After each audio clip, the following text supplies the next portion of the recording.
guys, welcome back to another video. So today what I'm gonna be doing is getting the truck ready to get inspected. I pretty much have to do this every fucking year. The reason why is I disconnect my oil pressure sensor to hook up my oil pressure gauge that I have, but I recently discovered another place where I can hook up the gauge to get oil pressure out of it, and then I'm able to connect back my oil pressure sensor.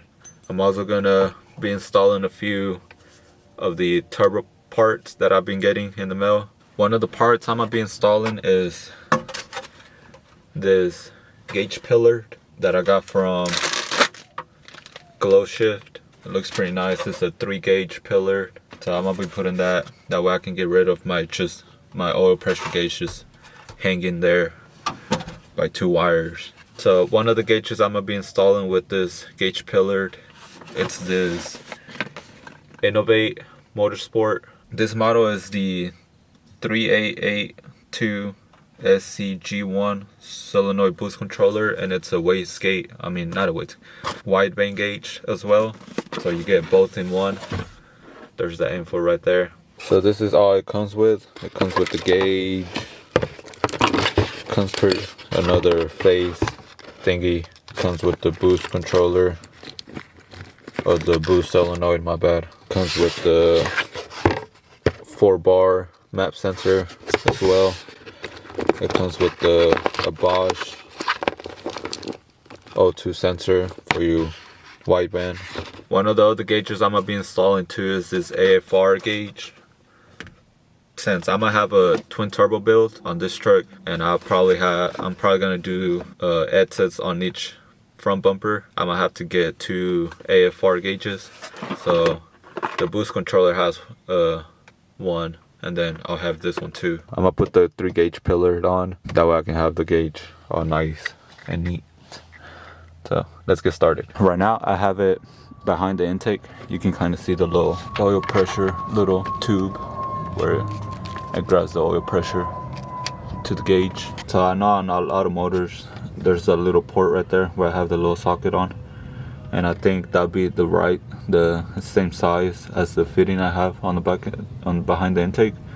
So I'm gonna try to put it there. I had to take off the bracket, the alternator bracket, and I already have it loose, which I'm trying to take it off.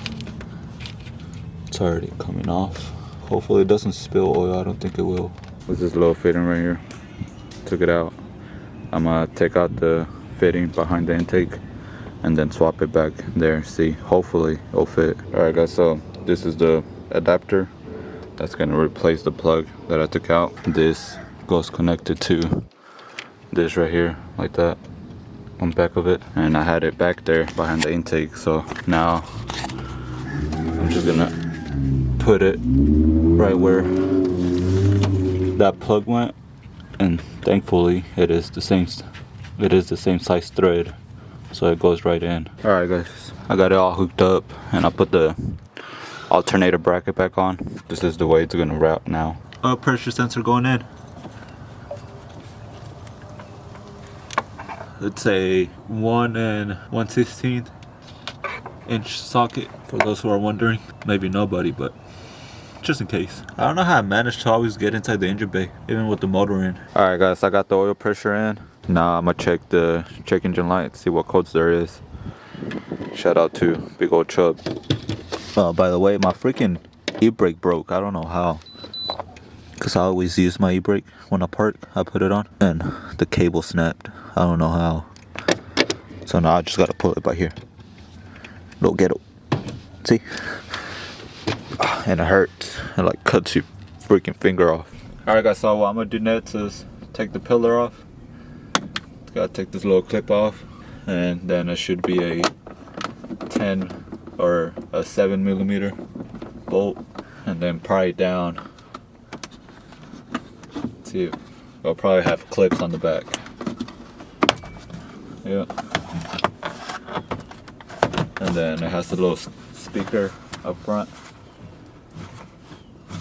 It's being held by a clip.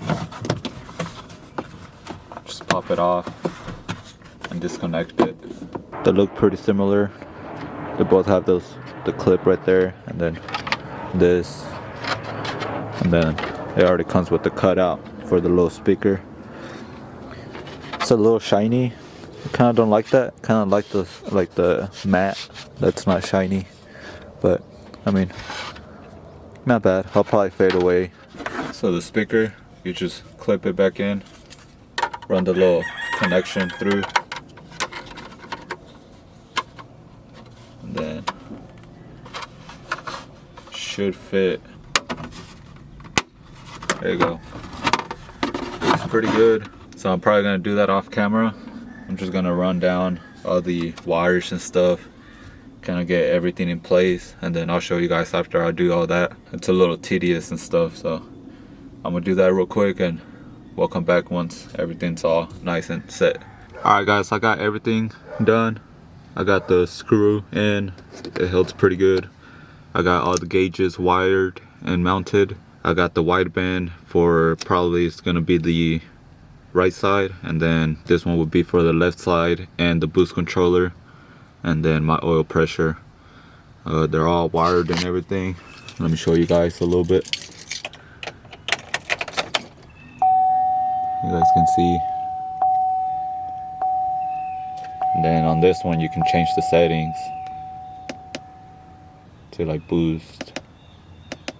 You can make it show boost and the wideband at the same time. It's pretty neat.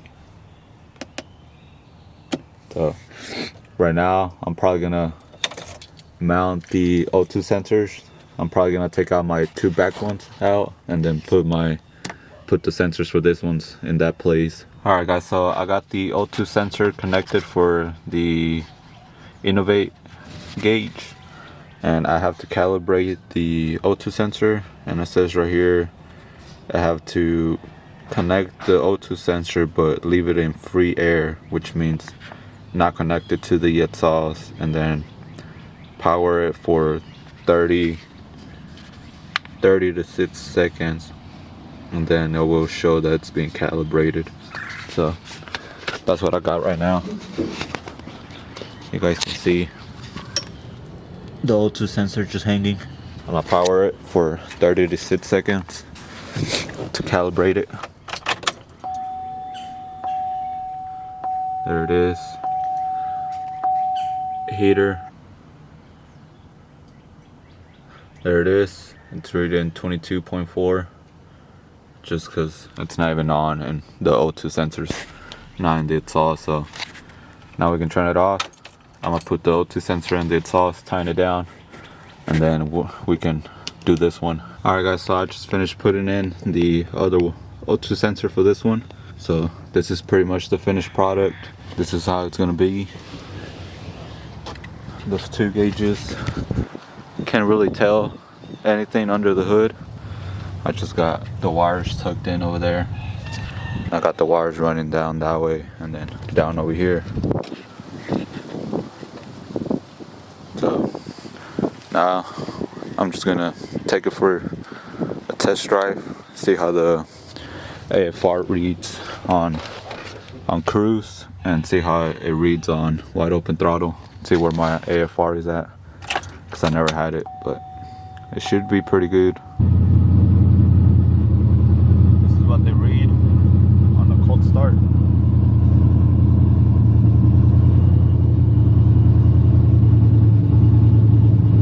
Still cold.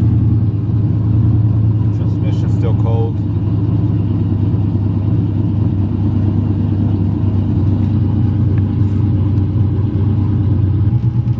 Alright, so I'm just cruising it right now. The numbers aren't bad cruising it.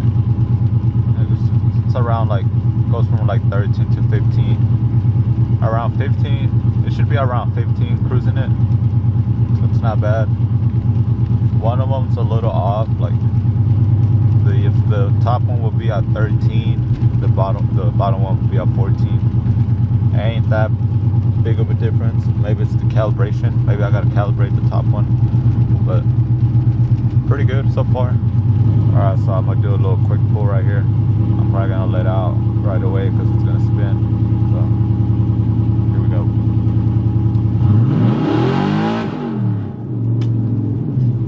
Not bad, like 12-ish. It's pretty good. bad, so I can't stay in it right now because it started raining. So I'm gonna end this video right here. Pretty happy with how the gauges turned out. So I got that out of the way. So now there's less for me to do once I start the turbo build. I don't got much left to start the turbo build. I know I got to get the intercooler and then a couple of things for the turbo, but I pretty much got everything already.